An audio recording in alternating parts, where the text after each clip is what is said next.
की सरनाईक साहेब उठसूट थाऱ्यावरनं येतात आणि आरोप करतात। आता त्यांना 30% ते बोलतं जागा माझी आहे, 30% त्याची किंमत होते 2 लाख कोटीपेक्षा जास्त।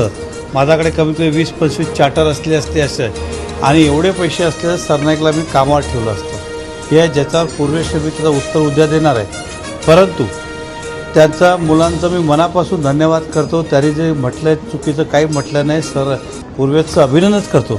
परंतु हे जे शिकवण जे सांगतात ह्याचा अगोदर बापाला दिली असती, ज्यावेळी ते बोलायचं नरेंद्र मेहता मदारी आहेत, मी त्याला तर वॉर्डन ट्रॅफिक वॉर्डन बनवणार, मी त्याला हवालदार करणार, त्यावेळी त्याला संस्कार दिसले नाही का? ते त्यांनी बापाला त्यावेळी शिकवलं असतं तर आजचा दिवस हा आला नसतं माझावर की त्याच्यावर। म्हणून देर आहे दुरुस्त आहे। वडिलांना सांगा, जे बोलेल जबाबदारीने बोला आणि पुरावेसकट बोला। बोलायला काही लागते का? काही बोलायचं आणि करायचं। जे आज तुम्हाला हट झालं ना त्याला, ते आमच्या कुटुंबालाही हट होतं। ज्यावेळेस सरनाईक ट्रॅफिक वॉर्डन बोलतात, हवालदार बोलतात, मदारी बोलतात, त्यावेळेस त्यांच्या घरात वाटलं नाही का?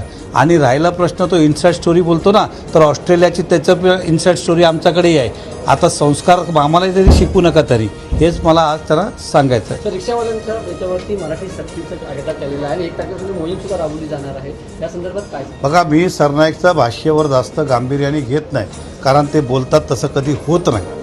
तो निर्णय व्हायला पाहिजे नाही व्हायला पाहिजे हा शेवटी मान्य मुख्यमंत्री घेतील, पण त्यांचं आम्ही गांभीर्याने घेत नाही। कारण तुम्हाला माहीत आहे त्याने इलेक्शन सांगितलं, मी इकडे ST बसला तो मॉल बांधतो, अजून तिकडे पाणी हालत नाही। ते बोलून जातात पण प्रॅक्टिकल होत नाही।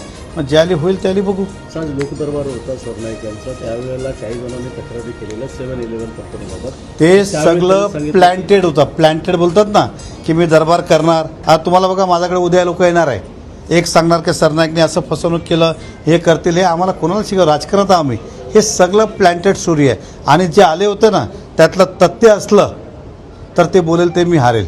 ते प्लॅन्टेड होता। आला कोण होता?